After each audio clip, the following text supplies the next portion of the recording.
Ada tanggapan bahwa di tahun 2023 akan terjadi resesi secara global dan pemerintah pusat pun sempat mengatakan bahwa Indonesia perekonomiannya akan gelap. Namun bagaimana untuk Papua? Kita akan langsung menanyakan kepada Ketua Kamar Dagang dan Industri Papua, Bapak Ronald Antonio Bonai, dan juga Ketua Umum Badan Pengurus Daerah Perhimpunan Hotel dan Restoran Indonesia bagian Papua, yaitu Bapak Abdul Rajab.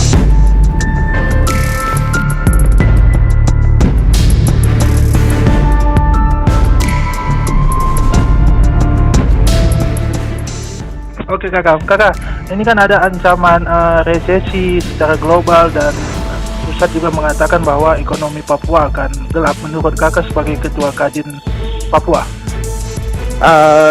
Saya sebagai Ketua Kadin Papua tidak melihat secara pesimis seperti apa tanggapan daripada para pengamat ekonomi. Kenapa? Dikarenakan pada awal Desember kemarin kita Rapimnas, Pak Presiden, Menko Perekonomian pun hadir. Dalam setiap sambutan mereka tidak ada lagi berbicara tentang ekonomi gelap. Oke. Jadi apa yang disampaikan terkait Presiden beberapa bulan sebelumnya terkait ekonomi gelap itu sudah diralat oleh beliau. Jadi 2023 Indonesia ini tidak ada lagi kita berbicara tentang pesimis, tapi kita optimis bahwa pertumbuhan ekonomi akan naik. Khusus di Papua kita melihat ekonomi ini berjalan lebih banyak tergerak dari sektor APBD dan pendapatan dari pertambangan, di mana hanya diandalkan oleh Papua. Sehingga saya melihat yang bisa membuat untuk pertahanan ekonomi di Papua ini berjalan hanya dari sektor UMKM. Menengah ke atas mungkin sedikit merasakan dampak. Tapi UMKM ini yang bisa membuat sehingga stabilitas pertumbuhan ekonomi di Papua ini bisa berjalan, gitu saya lihat. Berarti ada desakan dari misalnya dari Kadin untuk pemerintah untuk pembinaan UMKM lebih banyak di Papua. Benar. Jadi Kadin ini sudah berulang kali mengatakan kepada pemerintah daerah terkait UMKM ini diberikan perhatian serius. Contohnya yang sudah kita lakukan bersama Kementerian Investasi adalah membuat sehingga mereka ini, para UMKM ini dapat terdaftar sebagai memiliki NIB. Iya, betul. Nomor induk berusaha. Kenapa harus ada NIB? Sehingga mereka itu dapat akses permodalan, akses perbankan. Seperti contohnya KUR yang digelontorkan oleh pemerintah dengan bunga yang sangat murah, bisa didapat oleh para UMKM kita, gitu. Kakak, kalau tadi misalnya ada kakak bilang pertambangan, kita tahu bahwa sudah ada DOP, itu pertambangan kita sekarang lebih banyak di daerah Papua Tengah. Memang kalau daerah pegunungan, Papua Pegunungan bagaimana? Jadi sekarang ini kita lihat sebagian besar ekonomi di Papua ini kan bergerak hanya melalui APBN sama APBD. Sebagian besar bergerak hanya karena proyek-proyek yang berjalan. Betul. Gitu. Sehingga sektor-sektor industri lainnya tidak ada. Kita lihat bersama bahwa kebetulan saya Ketum Kadin untuk 4 provinsi ini. Jadi provinsi yang baru pun DOP ini belum ada Ketum Kadinnya. Masih semua di saya. Siap. Sehingga saya lihat, dengan saya melihat kondisi saat ini, Provinsi Papua Induk hanya tergerak oleh ekonomi dari APBD dan APBN, di mana proyek-proyek yang sedang berjalan. Sama Provinsi Papua Pegunungan pun menghadapi hal yang sama. Betul. Kalau di Merauke agak mendingan, karena ada punya pertanian padi ya. Iya, betul. Dan itu mereka punya penghasilan yang lumayan dari hasil itu. Nah kalau Papua Tengah ya kita tahu bersama, semua tambang ada di situ posisinya sekarang. Iya, betul. Gitu. Nah kalau Papua Pegunungan kan ada tapi ilegal kan di offshore dan lain sebagainya. Tapi itu kan kita nggak bisa ngomong karena itu tidak masuk ke pendapatan yang resmi. Betul sekali. Tapi yang sekarang perlu dilihat oleh pemerintah daerah adalah sektor UMKM harus diberikan kemudahan dalam hal permodalan seperti apa yang sudah digelontorkan oleh pemerintah pusat dalam hari ini. KUR dengan KURnya ini kan sekarang bunganya paling murah. Betul sekali. 6% per tahun. Dan ini nggak didapat dimanapun. Ada juga yang 3% yang cuma berapa juta, gitu kalau nggak salah. Iya betul. Siap. Berarti sudah dari Kadin sendiri bahwa sudah mendesak pemerintah daerah untuk mengalokasikan dana untuk pembiayaan UMKM ini ya kakak ya? Itu tidak ada. Jadi kalau itu saya rasa mungkin pemerintah daerah tidak bisa lakukan, tapi pemerintah daerah harus melakukan pembinaan dan memberikan kemudahan untuk mengurus izin. Jadi sekarang ini kita UMKM ini nggak usah lagi urus izin yang bayar di DPTXP itu, Dinas Penanaman Modal, tapi Iya, betul. cukup punya NID. Oh, Diurus secara online oleh website OSS milik Kementerian Investasi yang nantinya mereka bisa mendapatkan kredit berupa KUR dan bantuan dari pusat. Itu banyak loh dari Kementerian Kemenko Perekonomian itu ada. Gitu. Jadi saya rasa itu saja yang perlu di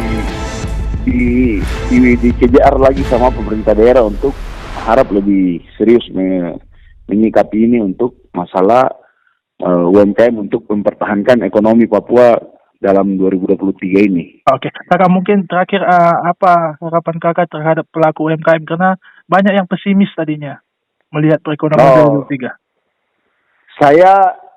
Saya harus sampaikan bahwa apa yang menjadi pidato Presiden pada Rapimnas Kadin adalah sektor perekonomian kita akan tumbuh dan tidak ada lagi cerita tentang ekonomi gelap. Karena apa?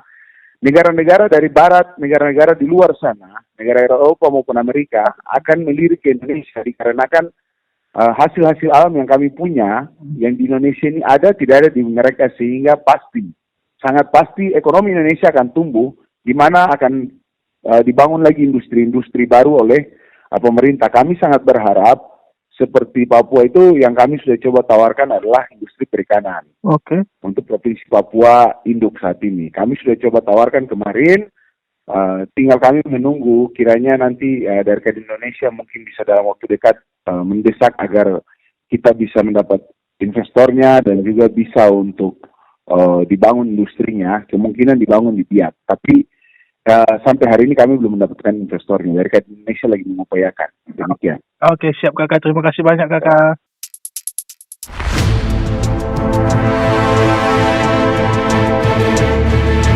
Iya, kalau pandangan saya terkait dengan perekonomian di 2023 khususnya mengenai masalah perhotelan, ya pada prinsipnya kita optimis karena di 2023 menjelang tahun politik, ya mungkin itu salah satu okupansi bisa stabil begitu. Oke. Iya, jadi memang pada dasarnya pelaksanaan pemilu dan pilpres itu di 2024, tetapi tahapannya itu ya memang di 2023 Sudah mulai ya? sudah mulai. Itu yang pertama. Kalau yang lain-lain,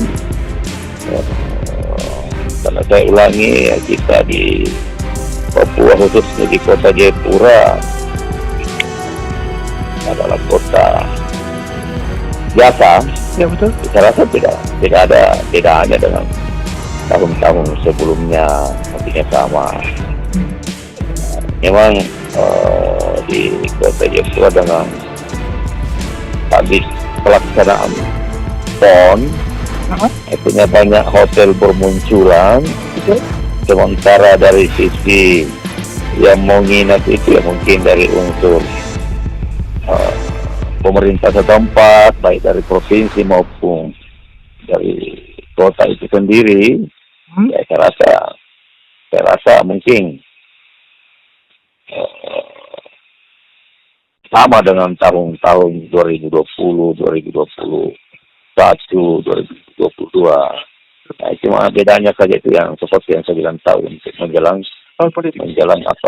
tahun politik. Mungkin seperti itu Pak Ginting. Satu saja. Ini munculnya daerah otonomi baru untuk pihak hotel restoran itu bagaimana? Jadi dengan adanya DOP, yang tadinya cuma Papua menjadi 4, ada Papua Selatan, ada Pegunungan Tengah. Saya rasa kalau dari sisi untuk sekarang ini sampai 5 tahun ke depan atau mungkin sampai 2-3 tahun ke depan, saya rasa belum ada signifikan yang terlalu mendasar begitu, karena di daerah otonomi baru ini kan belum punya sarana dan prasarana khususnya perhotelan. Oh, Artinya kalau misalnya di Papua Selatan mau membangun itu kan sebatas baru perencanaan, tetapi butuh waktu dari begitu ya sisi- kakak ya. butuh waktu. Betul.